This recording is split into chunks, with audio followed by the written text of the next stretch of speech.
नमस्कार दोस्तों। Supreme court की तरफ से कुछ संदेश आए हैं। ऐसा लगता है कि सुप्रीम कोर्ट अपने आप को साफ करने की कोशिश कर रहा है। वो तो आपने सुना ही होगा कि दबती है दुनिया, दबाने वाला चाहिए। अब दुनिया तो नहीं दबी, लेकिन सुप्रीम कोर्ट जरूर दब रहा है। सुप्रीम कोर्ट को आखिरकार ये एहसास हो रहा है कि जन भावना किस तरफ जा रही है। देखिए, देश की जनता जो चाहे वही देश के अंदर होना चाहिए। अगर देश की जनता कुछ चाहती है तो उसके विपरीत कुछ नहीं हो सकता। सुप्रीम कोर्ट भी देश की जनता के हिसाब से ही चलना चाहिए। जो जनता चाहती है वही होता है। अगर जनता किसी को प्रधानमंत्री बनाना चाह रही है तो वही बनेगा। अगर वो सुप्रीम कोर्ट के फैसलों को इस तरीके से चाहती है तो वो इसी तरीके से होंगे, क्योंकि देश में जनता ही सर्वोच्च है। वही तय करती है कि लोकसभा क्या होगी, वही तय करती है सरकार कौन होगी। सुप्रीम कोर्ट के ऊपर कई दिनों से कई तरीके के आरोप लग रहे थे। पूरी की पूरी छवि खराब हो गई थी, लेकिन सुप्रीम कोर्ट अपनी छवि को दोबारा से दुरुस्त करने की कोशिश कर रहा है। पहली बात करते हैं 1 अप्रैल की। 1 अप्रैल को सुप्रीम कोर्ट के 33 जज, वैसे तो 34 हैं, लेकिन 33 जज जो हैं वो बैठते हैं और क्या फैसला लेते हैं कि सुप्रीम कोर्ट के सारे जजेस अपनी आय का और अपनी संपत्ति का ब्यौरा देंगे। वो अपनी पूरी संपत्ति का ब्यौरा देंगे चीफ जस्टिस ऑफ इंडिया को, और वो उसे सार्वजनिक करेंगे वेबसाइट के ऊपर। कोई भी इसे देख सकेगा।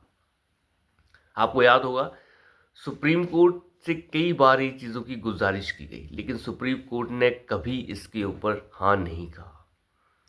सुप्रीम कोर्ट को हर किसी की संपत्ति जाननी है, एमएलए की, एमपी की, किसी अधिकारी की, लेकिन अपनी संपत्ति नहीं बताएंगे। क्यों नहीं भाई? आप क्या खास हैं? आपके अंदर ऐसा क्या है जो आप अपनी संपत्ति नहीं बताना चाहते? पिछली बार डीवाई चंद्रचूड़ से जब ये बात की गई थी तो डीवाई चंद्रचूड़ ने यह साफ कहा था कि जो संपत्ति है उसका ब्यौरा दिया जाना चाहिए, लेकिन सार्वजनिक नहीं होना चाहिए। अगर भाई सार्वजनिक नहीं होना चाहिए तो कह रहे थे उसका फ़ायदा उठा लेंगे लोग। अरे, लोग तो एमएलए की संपत्ति का फ़ायदा भी उठा सकते हैं, फिर एमपी की भी उठा सकते हैं, किसी व्यक्ति की भी उठा सकते हैं। तो आपको सबकी संपत्ति जाननी है, लेकिन अपनी नहीं बतानी है। लेकिन आज 33 के 33 एक लाइन में बैठकर कह रहे हैं कि हम अपनी संपत्ति का ब्यौरा देंगे, आय का ब्यौरा देंगे और उसे चीफ जस्टिस ऑफ इंडिया सार्वजनिक करेंगे। ये है बदला हुआ दौर। सुप्रीम कोर्ट को आखिर ये समझ आ रहा है कि देश की जनता की भावना किस तरफ है। ऐसे नहीं चलेगा। आप सर्वोच्च नहीं हैं। देश की जनता से बड़े सर्वोच्च आप नहीं हो सकते। सर्वोच्च अदालत में बैठकर उसे कोठा बनाने की कोशिश जो सुप्रीम कोर्ट कर रहा था, अब कम से कम उसकी आंखें खुल रही हैं। दूसरी बात, सुप्रीम कोर्ट अब पूरी तरीके से तैयार है। उसे लगता है कि अब अगर हमने नए बदलाव नहीं किए तो सुप्रीम कोर्ट के लिए बड़ी मुश्किल हो जाएगी। ये बड़ी मुश्किल हो जाएगी। उन्होंने कहा है कि सुप्रीम कोर्ट और हाई कोर्ट के अंदर आने वाले जितने भी जस्टिस हैं, जो भी जस्टिस आएंगे, उनकी चयन प्रक्रिया कैसे हुई, कितने लोग उसमें शामिल हुए, कितने लोगों की लिस्ट आई थी, कैसे उनको सिलेक्ट किया गया, कौन सा मापदंड था जिसके आधार पर उन्हें चुना गया, वो सारी चीज़ें अब सार्वजनिक की जा रही हैं। अंदाज़ा लगाइए आप।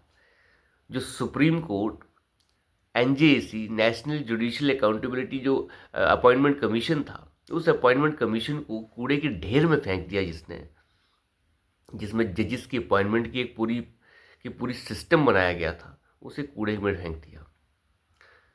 लेकिन आज सुप्रीम कोर्ट कह रहा है कि हम जैसे जैसे जस्टिसेस को सिलेक्ट करते हैं वो सारी प्रक्रिया को हम सार्वजनिक करने जा रहे हैं। चलिए, कुछ ज़्यादा नहीं तो कुछ तो हुआ। नहीं तो कुछ पता ही नहीं चलता कि कौन सा किसका मामा जज बन रहा है, किसका भतीजा जज बन रहा है। सब एक दूसरे के जस्टिसेस जो हैं वो एक दूसरे को ही आगे बढ़ाते रहते हैं।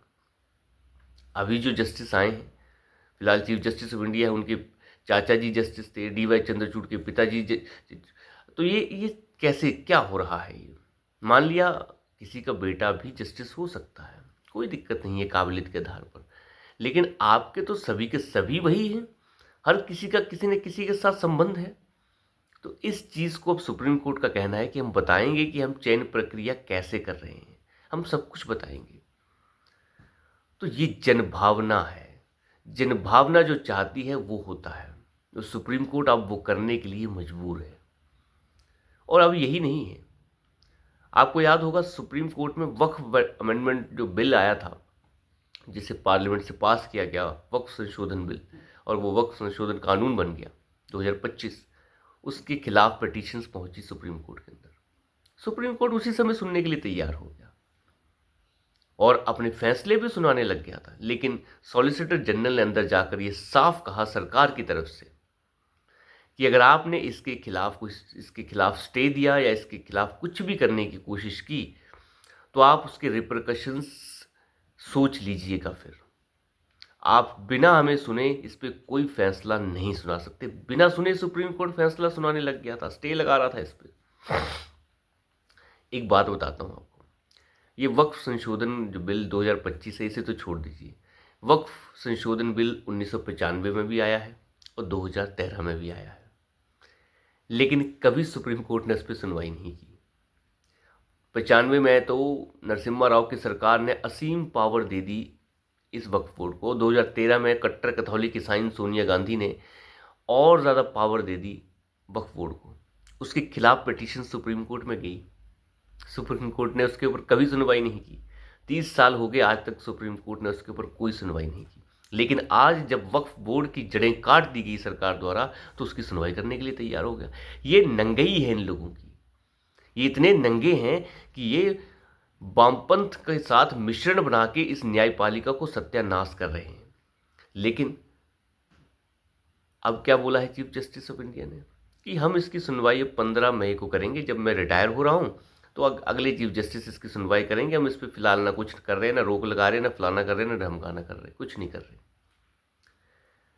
तो देखिए, ये बदला हुआ दौर है। इस तरीके से सुप्रीम कोर्ट सरकार की बात को बिना सुने और जनता की बात को बिना सुने आगे नहीं बढ़ सकता। तो अभी के लिए इतना ही, धन्यवाद।